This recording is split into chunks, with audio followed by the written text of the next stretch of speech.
yang ngaji? Jam 2. Sanggup? Kuat? Saya enggak. Yang sanggup silakan teruskan. Saya sama Pak Wali langsung pulang saja. Bapak Ibu jamaah ma'asyiral muslimin dan muslimat yang berbahagia, menyambung saja ucapan dari guru saya Al-Mukarram Ustaz Dr. Syahrial.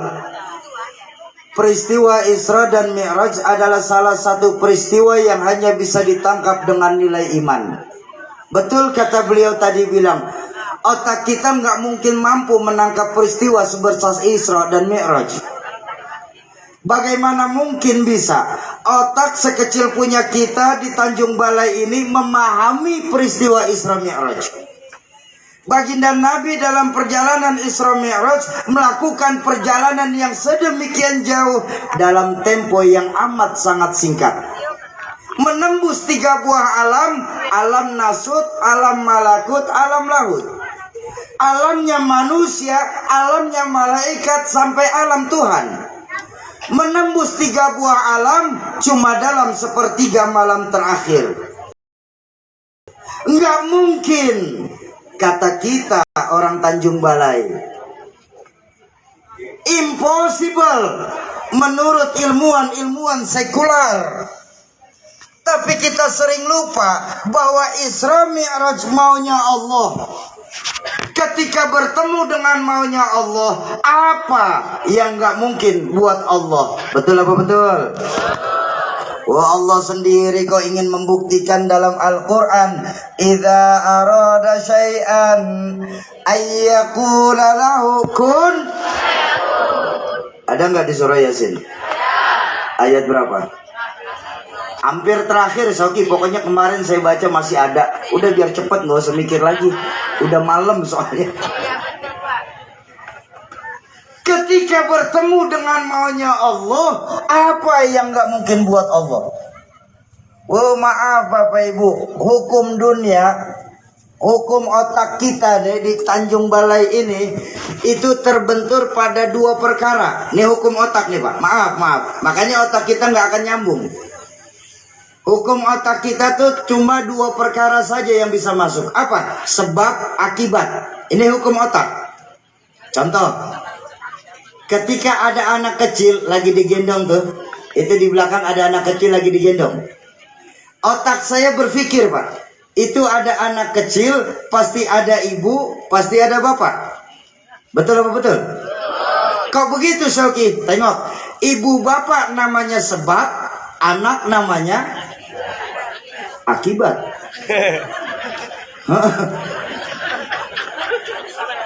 Bukankah karena kerjasama yang baik antara bapak dan ibu keluar anak? Itu hukum otak. Tapi kalau hukum Allah nggak mesti itu terjadi. Contoh, Nabi Adam, ibu nggak ada, bapak nggak ada. Allah mau jadi Nabi Adam. Jadi apa tidak?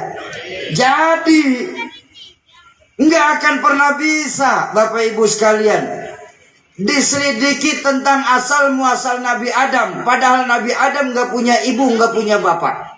Disinilah otak kita mesti tahu diri Pak. Itu bukan wilayah kamu. Tak. Botak otak. Orang lagi ngomongin otak. Nabi Adam, Nabi Isa. Ibu kenal Nabi Isa?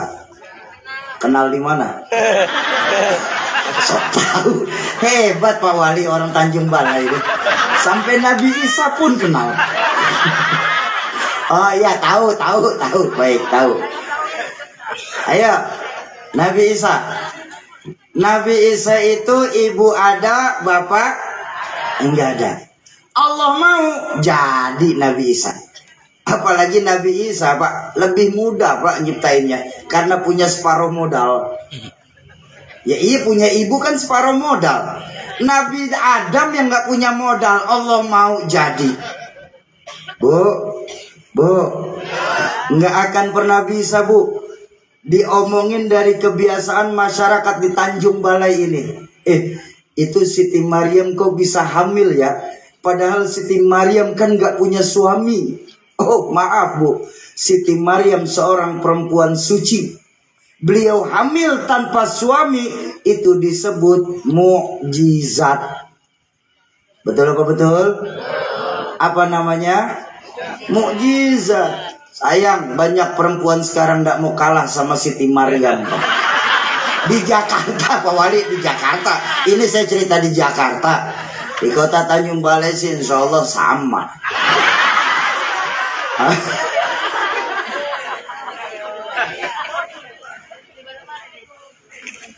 Lalu apa yang kita bisa ambil hikmah dari peringatan Maulid? Makanya tadi dari awal saya bilang, otak kita nggak akan mampu Pak. Tapi akhir-akhir ini banyak otak kita diperas sedemikian rupa untuk memahami Al-Quran itu sendiri cuma dari terjemahan. Padahal untuk menerjemahkan Al-Quran harus menggunakan ilmu-ilmu yang ada. Baik ilmu tafsir, ilmu hadis maupun ilmu alat. Bapak Ibu yang pernah menikmati indahnya pesantren, insya Allah masih ingat. Dalam ilmu alat sendiri masih terdiri dari beberapa cabang lagi. Antara lain nahwu, shorof, mantik, bayan, dan balaghah. Nggak akan pernah bisa Pak kita menerjemahkan Al-Quran, mengambil hukum Al-Quran cuma berdasarkan terjemahan. Karena apa? Khawatir kalau kita tidak pakai ilmu. Saya khawatir di Tanjung Balai ini terkena yang disebut baginda Nabi dalam hadis dhallu fadhallu. Sesat bahkan bisa menyesatkan. Tuh, Syauki, memangnya Al-Quran bisa menyesatkan? Bisa Pak. Bisa Al-Quran menyesatkan. Apa buktinya Syauki? Nih, saya kasih tahu contoh. Ada dalam Al-Quran di mana Allah berfirman begini Pak. Bentar, ada gangguan teknis. Allah berfirman dalam Al-Quran itu, Bismillahirrahmanirrahim.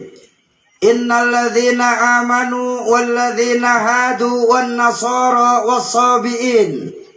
Man amana billahi wal yaumil akhir wa amila salihan falahum ajruhum inda rabbihim wala khaufun alaihim wala hum yahzanun. Ada nggak dalam Al-Quran? Surah apa? Ada Sauki, ada. Pokoknya yang Sauki bilang saya ikut aja, ada udah. Udah gitu aja udah Bu. Ada. Surah Al-Baqarah ayat 62 Pak. Kita lihat terjemahan, secara terjemahan. Sesungguhnya orang-orang yang beriman. Ini terjemahannya nih Pak. Sesungguhnya orang-orang yang beriman. Baik mereka dari golongan Yahudi, Nasrani ataupun Sobiin. Siapa saja di antara mereka yang percaya kepada Allah dan hari akhir. Kalau mereka melakukan kebaikan-kebaikan, sungguh Allah tetap berikan balasan kepada mereka. Serta dalam diri mereka tidak akan ada rasa takut sedikit pun. Dan mereka juga tidak bersedih hati. Ini terjemahan. Tapi kalau kita mau mengambil hukum lewat ayat ini, maka insya Allah kita akan terjebak pada yang namanya pluralisme yang dangkal. Kenapa sayang? Nah, Raja Soleh, kenapa sayang? Ya. Jangan teriak-teriak ya, kalau mau manggil samperin saja. Susah ngomong kalau ada saingan soalnya saya.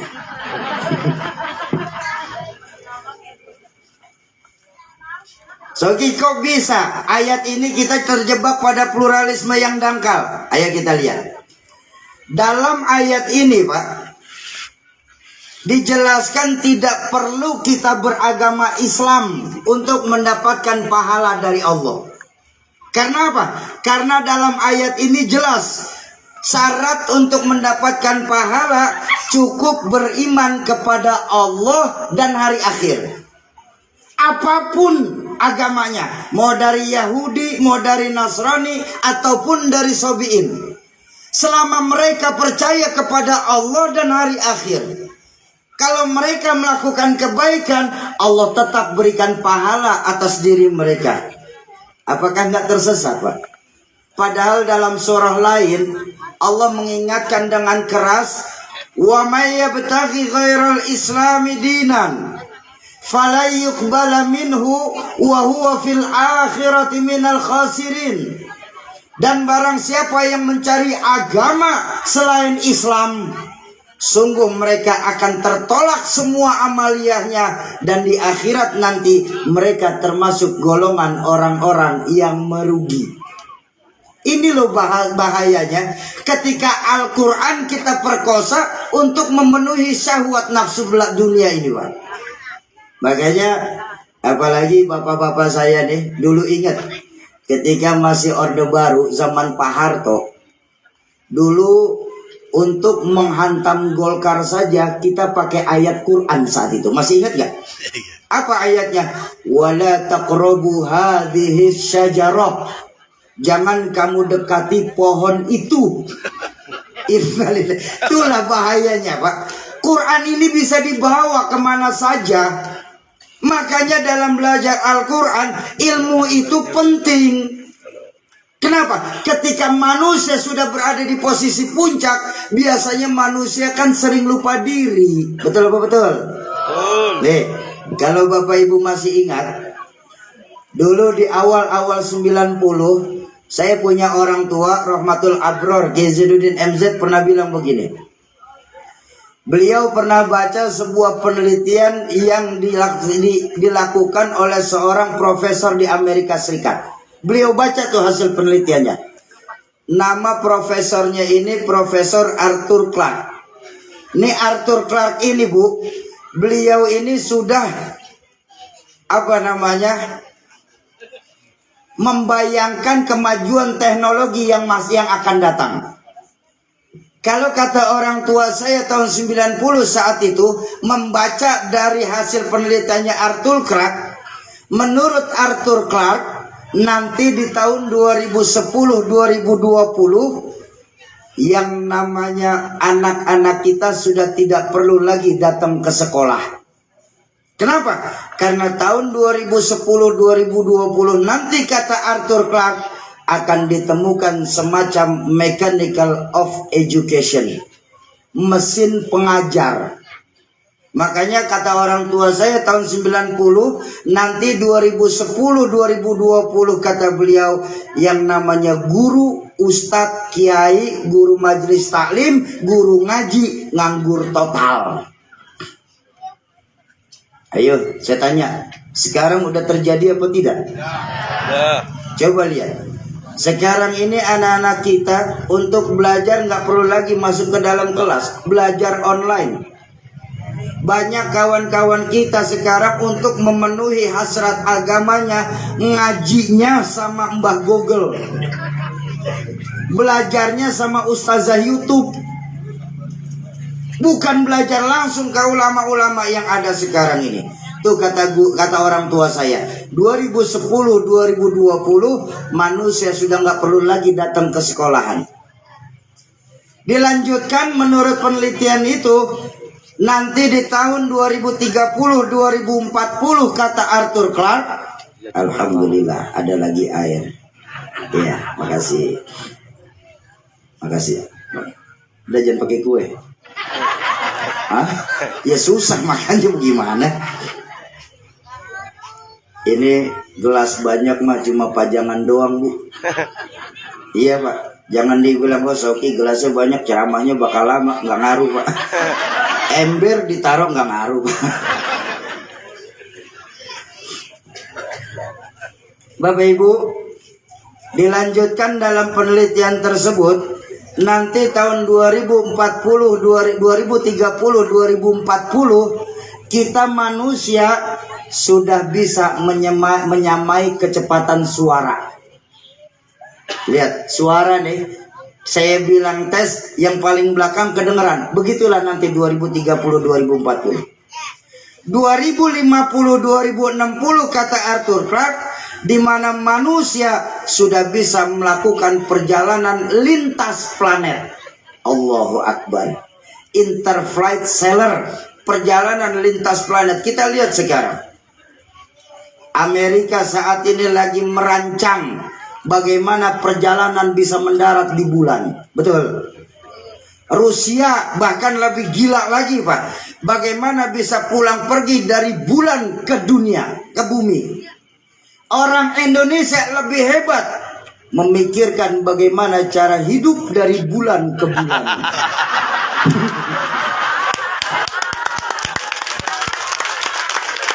Lebih hebat Indonesia.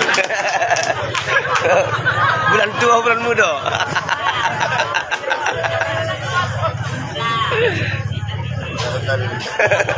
Nah, menurut Arthur Clarke dalam penelitiannya, puncak ilmu pengetahuan itu terjadi di 2100.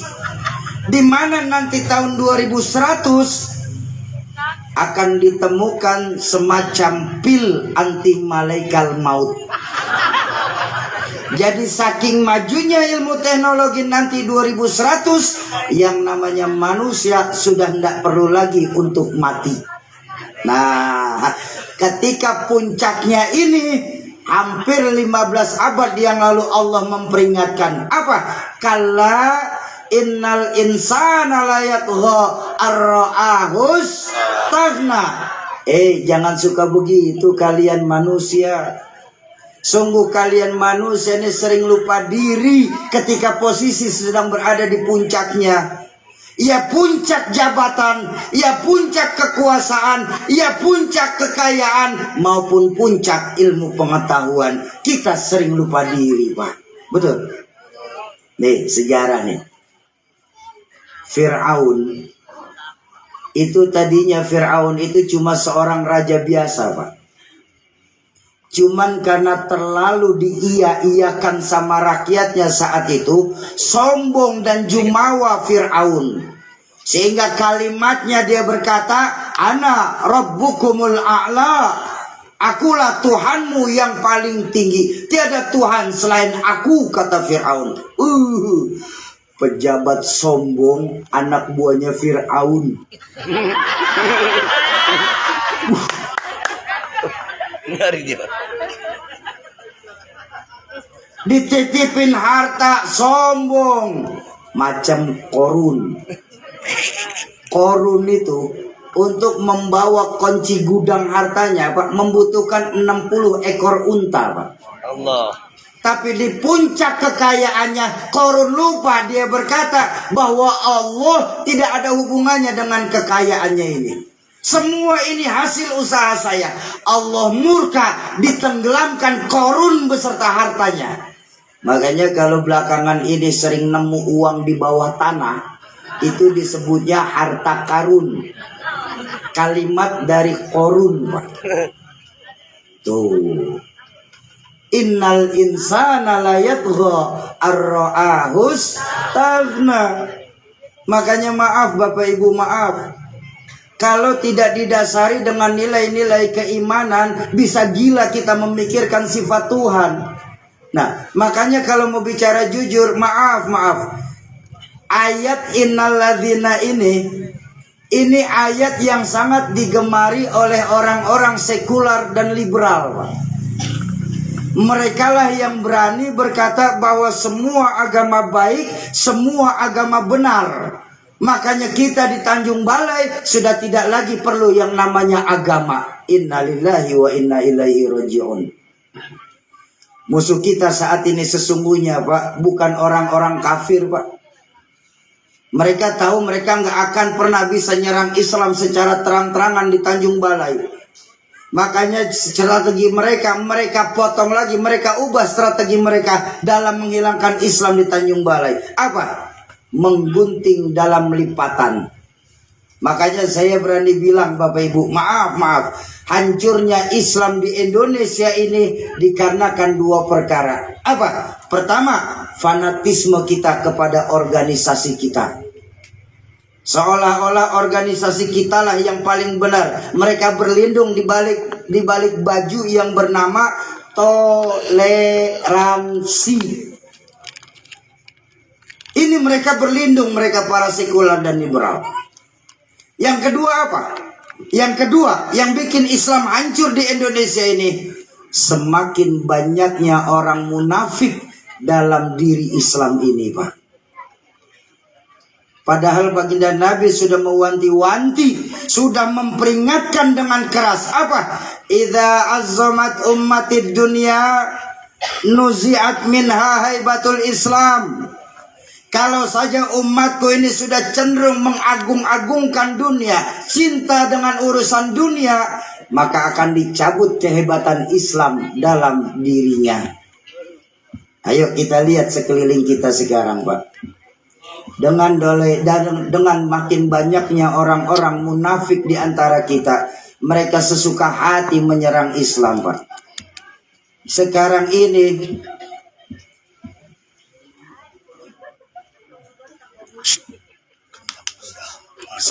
ini pengadilan di dunia ini banyak, tapi keadilan yang sedikit. Betul? Kenapa? Karena memang sudah min akhirus sa'ah. Ini kita sudah masuk akhir zaman, Pak.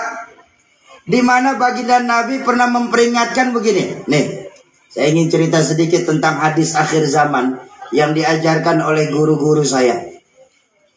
Baginda Nabi pernah bersabda, sayati 'alan nasi zamanun, akan datang nanti di tengah-tengah umatku satu zaman di mana waru'usahum kal asad wa wizra'uhum kadhi'ab wa hukama'uhum kal kilab wa yauma idzin ummati kal ghinam.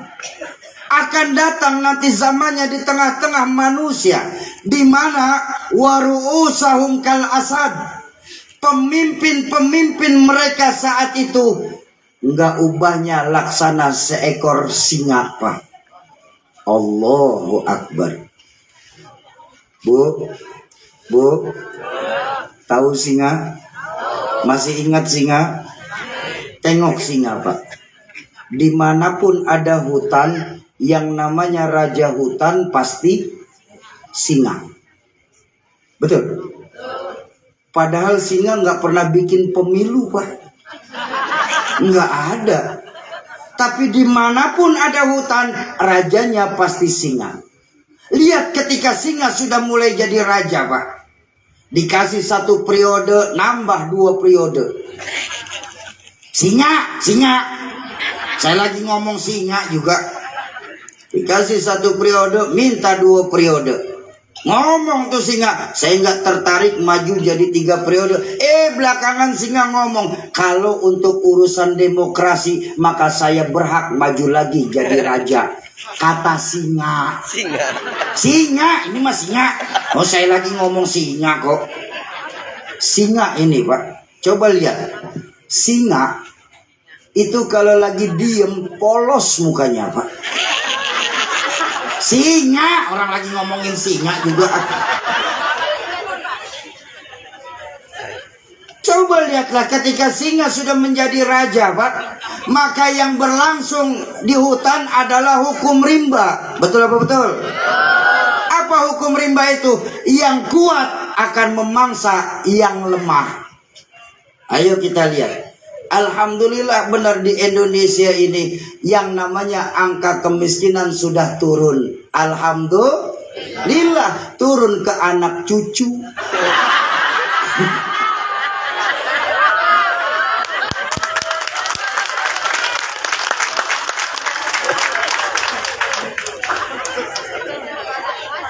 Lihat. Ketika singa yang jadi raja, maka yang kesian adalah rakyat-rakyatnya, yang ditekan rakyat-rakyatnya. Betul?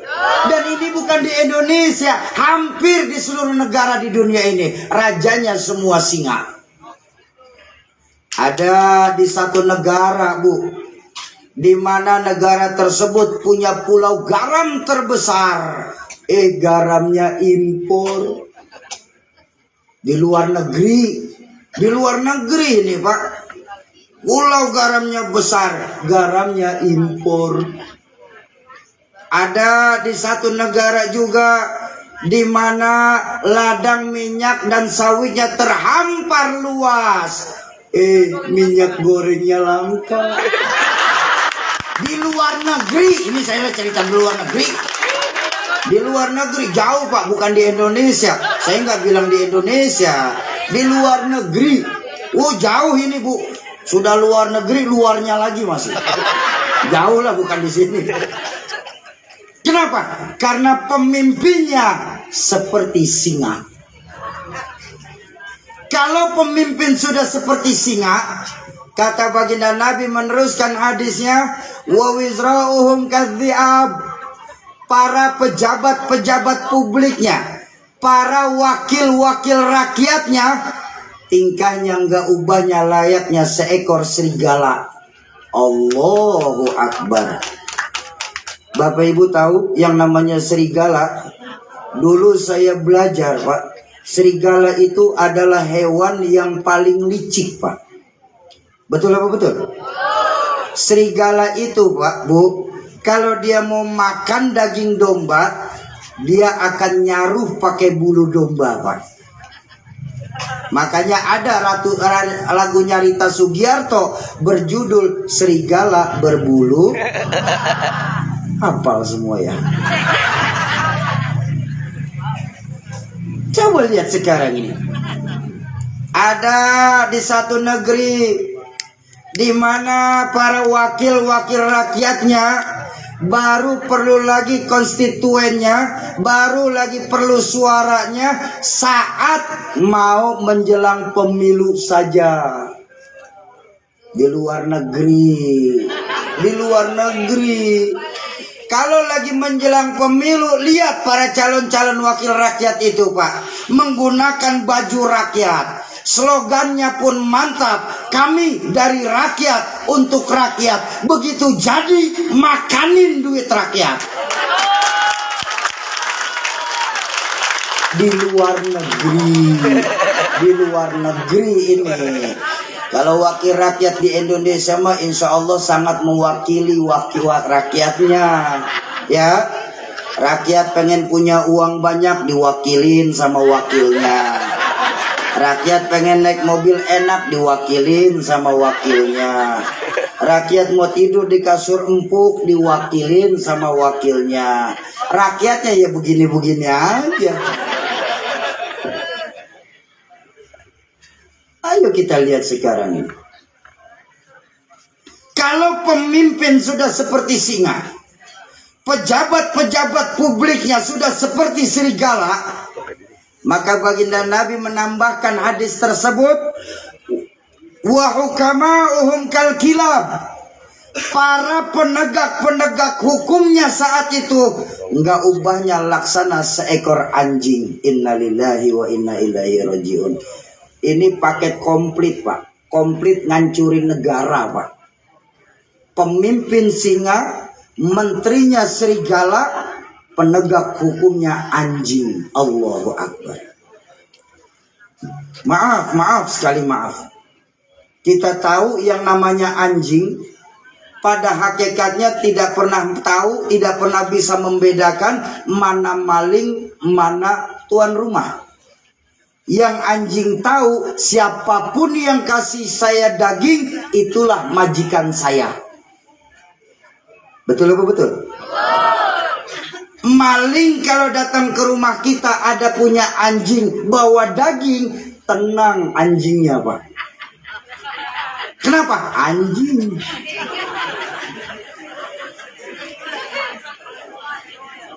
Tapi biarpun kita yang ngerawatin itu anjing dari kecil, 3 hari kita telat kasih makan, digonggong juga Pak sama tuh anjing.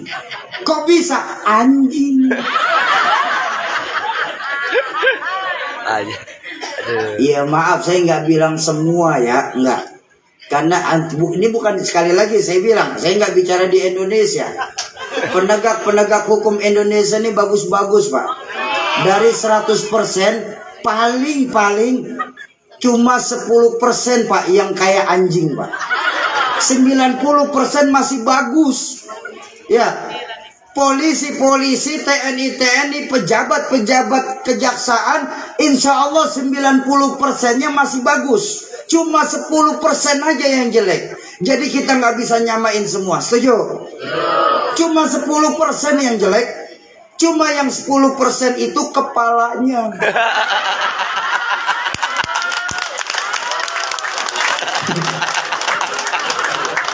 Ya saya mau ngomongin hadis. Masa mau salah saya mau ngomongin hadis ini. Lihatlah. Ketika hukum sudah mulai pandang bulu, maka tentu yang paling enak, yang paling banyak bulunya. Siapa yang banyak bulunya? Monyet. Ayo. Bagaimana kita nggak mau sakit hati, Pak? Maaf. Maling sendal di masjid.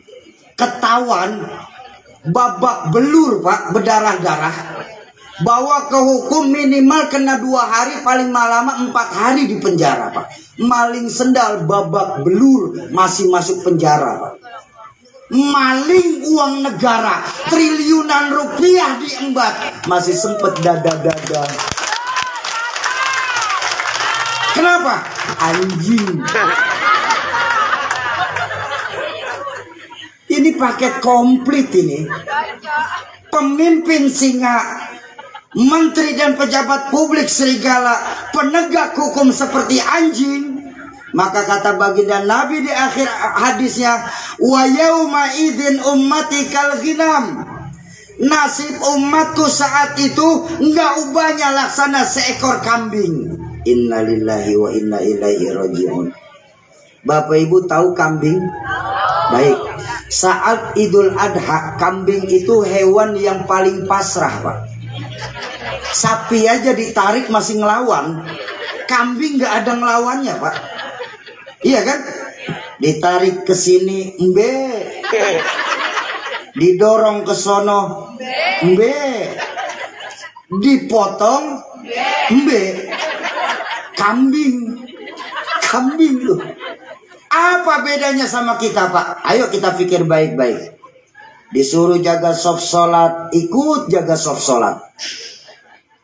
Disuruh pada pakai masker, ikut pakai masker. Disuruh vaksin, ikut vaksin. Mbe. Iya, saya juga mbe juga, Pak Wali. Saya udah 2 kali vaksin. Iya, nggak bisa apa-apa kok kita nih. Emang bisa apa kita, Pak? Betul? Kita nggak bisa apa-apa, Pak. Betapapun kita mau ngelawan, kita kena denda, Pak. Coba lihat sekarang. Dulu yang saya belajar dari sekolahan, Pak. Ini maaf. Vaksin campak memang buat penyakit campak, betul? Vaksin polio buat penyakit polio, setuju? Vaksin COVID buat naik pesawat, buat jalan-jalan, buat masuk ke mall. Kenapa? Mbe.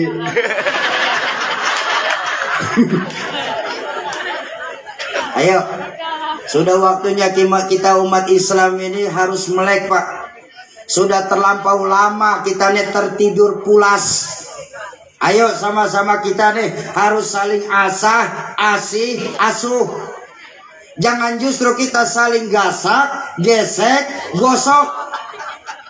Peristiwa Isra Mi'raj mengajarkan bahwa dengan jujur para pendiri-pendiri bangsa kita, bangsa Indonesia, menjadikan masyarakat Indonesia seperti masyarakat bermasjid. Tuh lihat tuh, Pak. Dengan jujur, Pak, para pendiri-pendiri bangsa Indonesia menjadikan cikal bakal masyarakat Indonesia dibangun daripada masyarakat bermasjid. Coba lihat, masyarakat bermasjid yang kita punya nih, ayo kita lihat. Siapapun yang masuk Masjid Al-Jihad, copot sendal, buka sepatu. Betul apa betul? Kenapa? Karena di dalam masjid tidak ada warga negara kelas 1. Semua sama. Iya kan? Wali kota masuk masjid, buka sepatu, li. Dewan masuk masjid, buka sepatuan. Camat masuk masjid, buka sepatu, mat. RT masuk masjid, buka sepatu, teh. Presiden masuk masjid, buka sepatu. Dan indahnya masyarakat bermasjid. Para pendiri bangsa kita, Pak, menjadikan Indonesia masyarakat bermasjid. Tidak ada warga negara kelas 1 di hadapan hukum. Semua sama di hadapan hukum. Tuh, cikal bakal Indonesia. Betul? Makanya dalam Islam sendiri diajarkan, Bapak Ibu, yang namanya pemimpin dalam Islam nggak boleh punya anak. Islam itu nggak boleh pemimpin punya anak. Apa contohnya, Soki? Dalam hadis baginda Nabi, beliau pernah bersabda, "Lau Fatimah binti Muhammad saraqat an qata'a yadaha." Kalau saja Fatimah binti Muhammad mencuri, aku sendiri yang akan memotong tangannya. Padahal yang ngucapin kan baginda Nabi sendiri, Pak. Betul. Kenapa beliau nggak bilang Fatimah binti, Fatimah anakku? Tapi beliau berkata Fatimah binti Muhammad. Fatimah binti Muhammad mencuri, aku sendiri yang akan memotong tangannya. Karena saat itu baginda Nabi berdiri sebagai Rasul, bukan sebagai bapaknya Sayyidatuna Fatimah. Jadi hukum tegas, Pak, berwibawa. Betul. Nggak ada tebang pilih. Hatta anaknya Nabi Muhammad sendiri mencuri, baginda Nabi sendiri yang akan memotong tangannya. Jadi maaf sekali, maaf, pemimpin nggak boleh punya anak. Presiden nggak boleh presiden punya anak. Yang boleh punya anak Pak Jokowi. Iya, Pak. Kenapa? Kalau presiden punya anak, nanti dapat sebutan anak presiden, dia ikut menikmati fasilitas negara layaknya bapaknya seorang presiden. Betul? Ini kan yang terjadi sekarang, Pak. Dimunculkannya kasus-kasus baru yang lebih besar. Supaya apa? Supaya menenggelamkan kasusnya anak presiden. Masih ingat? Usia 32 tahun mempunyai uang 90 miliar. Bisnis apa, Pak? Yang cuma dalam 3 tahun dapat untung 90 miliar, Pak? Bisnisnya cuma pisang goreng. Saya juga mau dagang pisang goreng kalau dapat untung 90 miliar, Pak. KPK apa punya ngomong, Pak? Nggak ada. Kenapa? Karena anak presiden. Betul? Makanya saya berharap wali kota nggak boleh punya anak. Yang boleh punya anak yaitu Tolib. Betul? Pak Camat nggak boleh punya anak. Gubernur nggak boleh punya anak. Yang boleh punya anak Pak Edi. Kalau anak Pak Edi ngaku sebagai anak gubernur, yang saya khawatirkan dia akan ngikutin makan fasilitas kegubernuran itu sendiri. Tuh, lihat masyarakat bermasjid. Nggak ada warga negara kelas 1 di dalam masjid. Kita juga berharap tidak ada warga negara kelas 1 di hadapan hukum. Semua sama ketika berhadapan dengan hukum. Betul? Bahkan salah satu khalifah Sayyidina Ali bin Abi Thalib, ketika lagi berhadapan dengan hukum saat itu, kebetulan hakimnya manggil Sayyidina Ali ini dengan sebutan khalifah. Berubah saat itu muka Ali, Sayyidina Ali saat itu. Kenapa? Karena di hadapan hukum tidak ada yang namanya khalifah. Semua sama. Barulah ketika hakim itu memanggil Sayyidina Ali dengan sebutan, "Ya Ali," baru ayo kita lanjutkan persidangan kita. Kan harusnya gitu hukum, Pak. Makanya tadi saya berani bilang, pengadilan banyak di dunia ini, tapi keadilan yang sedikit. Kenapa? Karena keadilan sekarang ini sudah seperti pisau, tajam ke bawah, tumpul ke atas. Kalau kita punya salah, hukum cepat benar ditegakkan. Yang besar punya salah, hukum pura-pura merem tidak melihat. Ini yang nyakitin perasaan kita. Tuh, masyarakat bermasjid. Sudah copot sendal? Sudah. Buka sepatu? Sudah. Masuklah kita ke dalam masjid. Iya kan? Kalau sudah di dalam masjid, nggak pernah sibuk kita ngomong dari mana kita berasal. Yang penting kemana kita menghadap. Betul apa betul? Kamu dari mana? Saya dari timur. Madep barat kamu. Kiblat kan barat kiblat kita ya. Kamu dari mana? Saya dari utara. Madep barat kamu.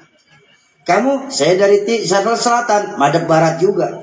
Kamu? Saya dari barat. Ya madep barat juga Pak. Lihat indahnya masyarakat bermasjid Pak. Dalam masjid kita diikat dengan akidah. Kita menyembah Allah Tuhan yang sama, mengarah kepada arah yang sama, mengikuti gerakan Nabi yang sama, dengan bacaan yang sama, sebagai muslim.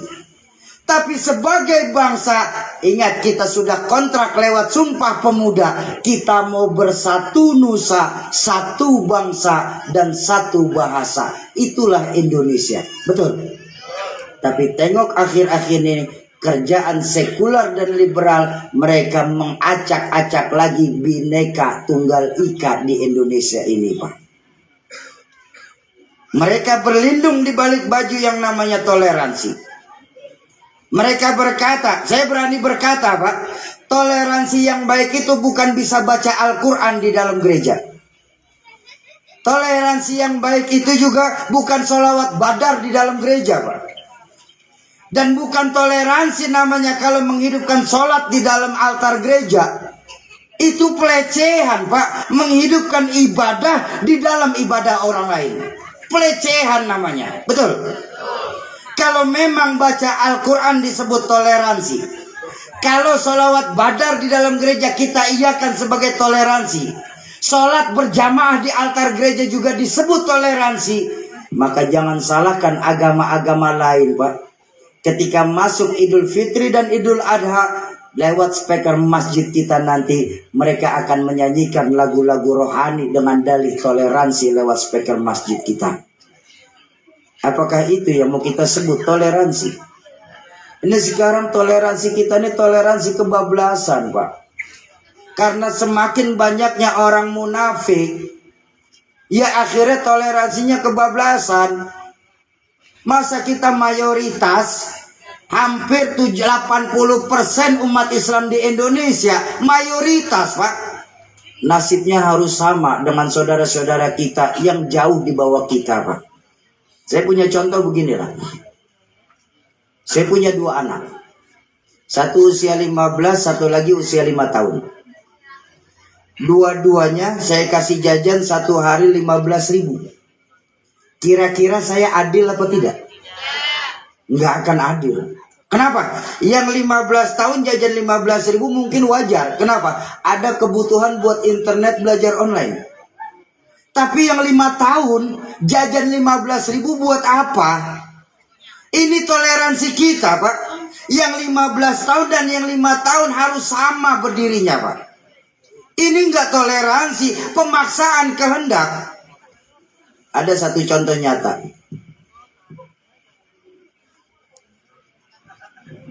Iya lihat jam doang sebentar. Ada satu kisah nyata, bukan contoh Pak. Ini kisah nyata Pak. Kami alamin di Jakarta Pak Wali. Yai. Saya punya orang tua, Rahmatul Abror Izzuddin MZ. Pak Wali beberapa kali ke sana. Mempunyai sebuah masjid. Masjid Fajrul Islam. Disitulah beliau bersemayam saat ini. Kebiasaan beliau itu saat masih ada Pak. Kalau di bulan Ramadan, ini ada imam tetap kami nih kalau bulan Ramadan. Beliaulah yang khataman Quran selama 40 hari ketika ayah wafat. Saat masuk bulan Ramadan, biasanya setelah habis tarawih itu di masjid rutin mengadakan takrirul Quran. Ya, qiraatil Quran. Biasanya orang tua saya itu kalau baca Quran itu buat santri-santrinya saat itu sampai menjelang sahur. Jam 12:30, jam 12:30. Sesaat beliau wafat, kami sebagai putra-putranya ini ingin meneruskan apa yang beliau lanjutkan. Tapi kami nggak nyampe jam 12:30. Jam 12:30 juga udah pada capek ngos-ngosan Pak. Iya, nggak apa-apa. Abang duduk aja dulu, berdiri capek. Ya, udah nggak apa-apa, istirahat. Jangan gantian, kesian kan. Kalau mau ada yang gantian sama saya nggak apa-apa.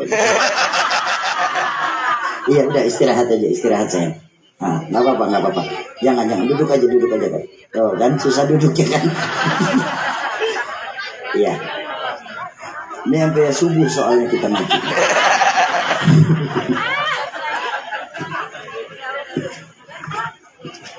Nah, ketika kami yang pegang masjid, kebiasaan ini kami lanjutkan, cuma tidak selama yang orang tua saya jalankan. Satu malam kurang lebih 5 tahun yang lalu, ada seseorang datang ke masjid. Kebetulan saya yang temuin, saya lagi duduk di teras masjid. Selamat malam, Pak. Oh, selamat malam. Saya ingin ketemu dengan pengurus masjid, katanya. Ya, alhamdulillah, saya bilang saya pengurus masjid. Ada apa, Pak? Saya bilang. Kami ingin mengajukan opsi keberatan, Pak, atas speaker masjid Bapak. Saya kaget. Tumben-tumbenan seumur-umur saya hidup, baru sekarang ada orang opsi keberatan. Saya bilang keberatan kenapa, Pak? Karena saat itu DMI menetapkan bahwa habis taraweh speaker masjid luar tutup. Kalaupun ngaji lewat speaker masjid dalam. Oh begitu? Iya. Atas nama toleransi saya ingin mengajukan keberatan. Baik. Sebelum saya jawab, saya tanya dulu, Pak. Saya bilang, agama Bapak apa sebenarnya? Agama saya non muslim. Walaupun saya tahu karena datang nggak salam. Agama saya non muslim. Benar. Ya sudah. Maaf, Pak, saya tolak keberatan Bapak atas speaker masjid. Kaget dia. Kenapa bisa ditolak? Pak, kami di sini mayoritas, Pak. Seharusnya Bapaklah yang bisa mengikuti adat dan tradisi kampung kami, Pak. Umat Islam di sini mayoritas, Pak. Dan maaf, Pak, kami umat Islam cuma minta 1 bulan, Pak, di bulan Ramadan menikmati indahnya Ramadan. 11 bulan lainnya silakan Bapak kungkung kami dengan dalih toleransi. Kami cuma minta dari 12 bulan, 1 bulan, Pak, kami minta kenikmatan untuk beribadah Ramadan. Jadi maaf, Pak, saya sebagai masyarakat mayoritas Islam di sini, Bapaklah yang harus biasain kebiasaan kami, bukan kami yang ngikutin kebiasaan Bapak. Begitu. Ya sudah, pulang dia. 4 hari kemudian datang lagi tetangga saya nih, orang Islam. Assalamualaikum, Sauki. Salam, Bang. Tumben, saya bilang. Iya, pengen ngobrol. Ngobrol apa? Sauki, kalau bisa speaker masjid, kalau udah taraweh matiin dah speaker luar. Loh, memangnya kenapa, Bang? Iya, akhir-akhir ini kan DMI kata dia sudah mengeluarkan peraturan saat itu, bahwa setiap habis tarawih speaker masjid wajib dimatikan karena mengganggu lingkungan sekitar. Walaupun suara ngaji Al-Quran nggak boleh. Ya sudah. Bentar, Bang, saya tanya. Abang agamanya apa? Walaupun saya tahu dia orang Islam, Pak. Abang agamanya apa? Ya Islam, Sauki. Kan kita sering sholat bareng-bareng. Oh ya sudah.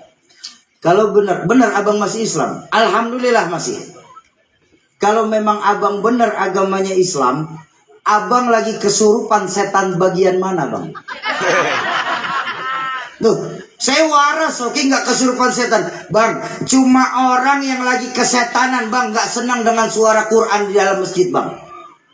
Ini abang lagi kesurupan setan mana yang abang nyampein? Maaf, Bang, saya nggak akan pernah ngecilin suara speaker masjid untuk kepentingan toleransi karena kita mayoritas, Bang, di sini, Bang. Ketika kita mayoritas, maka yang minoritaslah yang harus mengikuti kebiasaan kita. Betul? Kalau kita minoritas pun kita akan membiasakan diri untuk mengikuti kebiasaan warga yang mayoritas di situ. Inilah Islam. Ketika mayoritas kita bisa untuk tidak berpecah belah, tapi ketika minoritas, Pak, kita selalu dicari-cari dan diuber-uber. Lihat saudara-saudara kita di India. Lihat saudara-saudara kita yang ada di Israel. Lihat saudara-saudara kita yang banyak tersebar ketika mereka lagi sedang minoritas. Nasibnya menyedihkan dan memilukan. Ayo, Kalau bukan sekarang lagi, kapan lagi, Pak? Kalau bukan kita, siapa lagi yang mau menghidupkan Islam di Tanjung Balai tercinta kita ini, Pak? Saya bersyukur Sumatera Utara punya gubernur luar biasa. Ketika kemarin ada pejabat publik menyatakan azan dikecilin, azan nggak boleh kencang-kencang. Saya setuju sebenarnya, Pak. Azan nggak boleh kencang-kencang. Nggak ada azan kencang-kencang, nggak ada. Makanya saya setuju. Saya setuju, azan nggak boleh kencang-kencang, bolehnya Allahu Akbar. Cuma yang saya bikin marah, yang saya bikin sebel, yang saya bikin keki, mereka menyamakan suara azan dengan gonggongan anjing. Ini loh masalahnya, Pak. Bukan soal azannya yang kita marah, soal menyamakan suara azan dengan gonggongan anjing, Pak. Padahal suara azan itu suara yang suci, Pak. Makanya ayo anak-anak muda, Imam Syafi'i radhiyallahu anhu ketika hendak masuk ke dalam satu kampung yang beliau lihat cuma dua. Apa? Masjid lebih bagus dari rumah sekitar. Anak-anak muda masih mau menghidupkan masjid. Imam Syafi'i kalau masuk ke dalam masjid melihat dua perkara ini, Pak, keluar kampung tersebut hatinya girang, Pak. Kenapa? Karena Islam masih akan lama di kampung itu sendiri. Kita lihatlah sekarang anak-anak muda kita, Pak. Sedikit demi sedikit, selangkah demi selangkah mulai dijauhkan dari agamanya, Pak. Banyak fungsi masjid dan musola yang ada di Tanjung Balai ini nggak ubahnya layaknya sebuah museum. Tahu museum? Tempat penyimpanan barang-barang antik yang isi masjid dan musola rata-rata 50 tahun ke atas. Barang antik.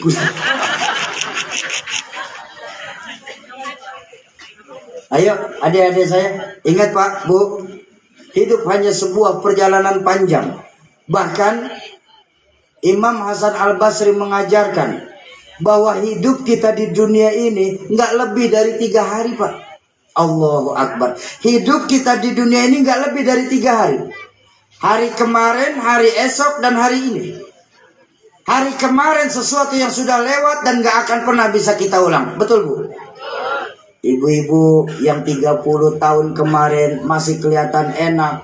Kalau senyum laki kelepok-kelepok. Ya, kalau jalan banyak yang sweet. Dulu, tengoklah kita sekarang. Gigi satu demi satu mulai permisi. Rambut sudah mulai banyak memutih. Kulit sudah nggak bisa diajak kompromi. Ditarik ke atas yang kiri, yang kanan turun.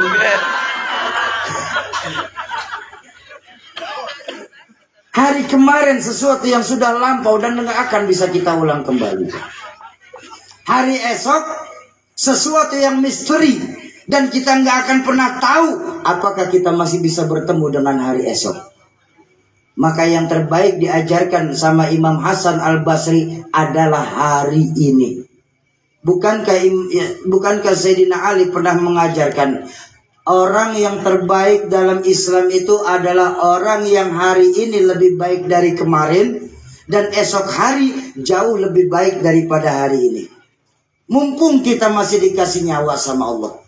Mumpung ladang amal masih banyak yang bisa kita tanam. Mumpunglah pintu tobat masih terbuka lebar-lebar. Ayo kita persiapkan diri kita, Pak, sebaik-baiknya. Ingat, maut nggak pernah pakai abjad, Pak. Betul? Kalau maut pakai abjad, enak kita, Pak, gampang nunggunya. Tahun ini yang mati A, berikutnya B, depannya C. Saya S. Abah saya Z. Berangkat duluan nyatanya. Waktunya, jangan pernah bilang kita masih muda, maut masih lama. Maut sesuatu yang aneh. Maut macam pohon kelapa. Ayo kita tengok pohon kelapa. Yang tua jatuh, yang muda jatuh, yang cengkir bisa jatuh. Itu maut, Pak. Bang, Jangan bilang kita masih muda, Bang. Berapa banyak kita di komplek kita ini, Pak. Kakek neneknya sudah sakit-sakitan, cucunya duluan yang berangkat. Ada yang seperti itu. Jangan bilang kita masih muda. Tapi sayang, seribu sayang Bapak Ibu. Maaf saya harus bicara seperti ini. Akhir-akhir ini sebagai orang tua, benar tadi kata guru saya, Ustadz Dr. Syahrial, beliau mengajarkan bahwa akhir-akhir ini kita sebagai orang tua lebih sering memikirkan bagaimana hidup enak, tapi lupa mempersiapkan mati nikmat. Hidup enak perlu, Pak, tapi mati nikmat jauh lebih penting. Apa yang sudah kita persiapkan? Padahal hidup hanya sebuah perjalanan panjang, perpindahan dari satu tempat ke tempat yang lain. Nggak usahlah kita bicara perjalanan dari dunia sampai ke akhirat, Pak. Maaf. Kita mau ke kota Medan. Berapa jam kota Medan dari sini? 4 jam. 4 jam. Baik, anggap 4 jam. Sebelum berangkat, kalau kita pakai mobil, sebelum berangkat kan kita cek dulu kendaraan kita tuh, Pak. Mesinnya aman gak, bannya aman gak, bensinnya ada apa tidak. Selesai mobil aman, pindah ke penumpangnya. Makanannya buat nyemil di jalan supaya gak banyak berhenti. Supirnya, rokoknya ada apa tidak, minumannya. Perjalanan 4 jam kita persiapkan bekal yang maksimal. Masa iya, Bu? Ogah banget temen nyaut, saya heran. Kaget. Sama. Ini juga madep saya sana. Saya kaget sendiri.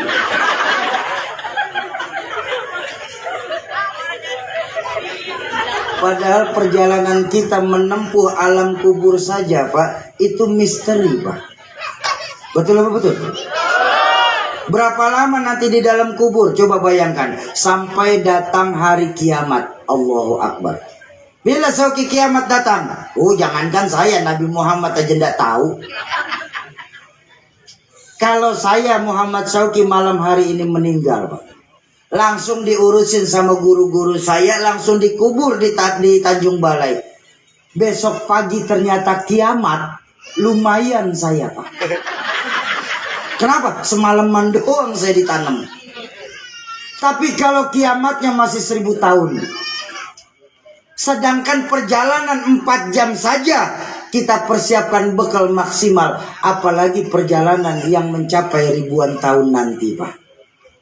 Ayo, mumpung kita masih ada di dunia. Ruh belum berpisah dengan jasad. Ladang amal masih banyak yang bisa kita tanam. Pintu taubat pun masih terbuka lebar-lebar. Ayo kita persiapkan amal kita, ya Bu. Nah, dalam rangka mencari amal malam hari ini saya ingin mengajak. Mau nggak saya ajak? Mau sedekah? Mau sedekah? Bawa duit. Berapa? Goceng. Ya. Ayo yang sedekah 5.000 kita doakan mudah-mudahan masuk surga. Amin ya rabbal alamin. Surga goceng. Pelecehan sama surga. Mana ada surga goceng, Bang? Surga udah naik sekarang.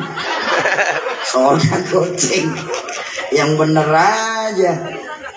Bener. Sedekah itu yang penting ikhlas. Saya setuju. Soal banyaknya nomor 1. Iya bener-bener. Sedekah itu daripada kecil nggak ikhlas, lebih baik banyak tapi ikhlas. Panitia tolong tutup dulu pintunya. Ini biasa kalau ngomong duit atu-atu kabur. Tutup dulu. Ayo, yang bawa duit siapin duitnya, yang gocengan, yang coklat, yang biru turunin ya. Yang rada-rada merah muda sama biru terang keluarin. Ya, yang bawa duit siapin duitnya, yang nggak bawa pinjem sama sebelahnya. Kalau duit nggak bawa mau minjem malu, handphone boleh handphone. Ayo bismillah, mulai dari saya dulu nih, Bang, ke saya dulu, Bang. Saya bawa duit nggak ya? Goceng. Bismillahirrahmanirrahim. Ayo kita sholawatan sama-sama ya. Mudah-mudahan dengan berkah sedekah malam hari ini Allah ijabah semua hajat kita. Allahumma salli wa sallim wa barik alaihi. Salatullah salamullah ala Taha Salatullah salamullah ala Yasin Habibillah tawassalna bismillah wa bil hadi rasulillah wa kulli mujahidin lillah bi ahlil badri ya Allah salat salam ala Taha Salatullah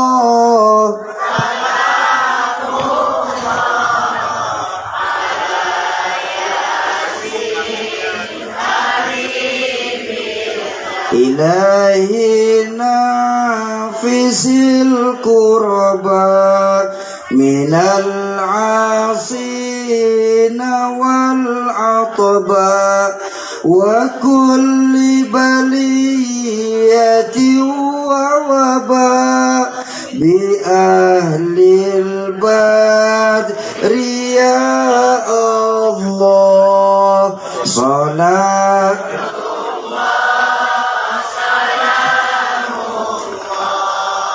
ala Taha Salatullah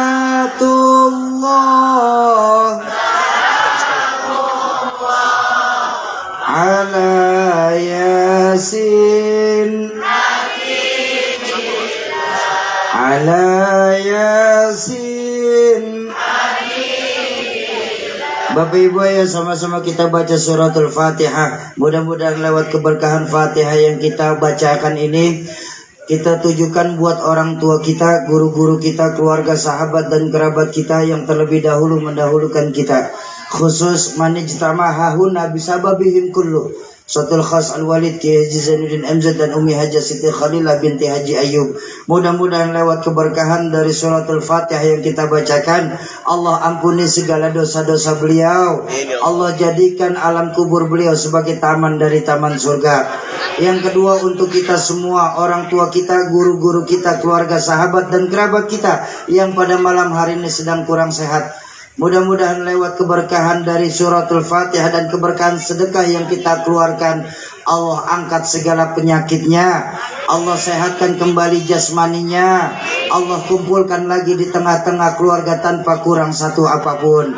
Yang ketiga, untuk kita semua yang hadir di majelis ilmu malam hari ini, majelis ilmu ay majelis yustajabu fihi doa, majelis tempat diangkatnya doa. Mudah-mudahan lewat keberkahan Fatihah yang kita bacakan, keberkahan dari majelis ilmu yang kita duduki, keberkahan dari sedekah yang kita keluarkan, serta keberkahan dari yang membawa berkah baginda Rasulullah Sallallahu Alaihi Wasallam.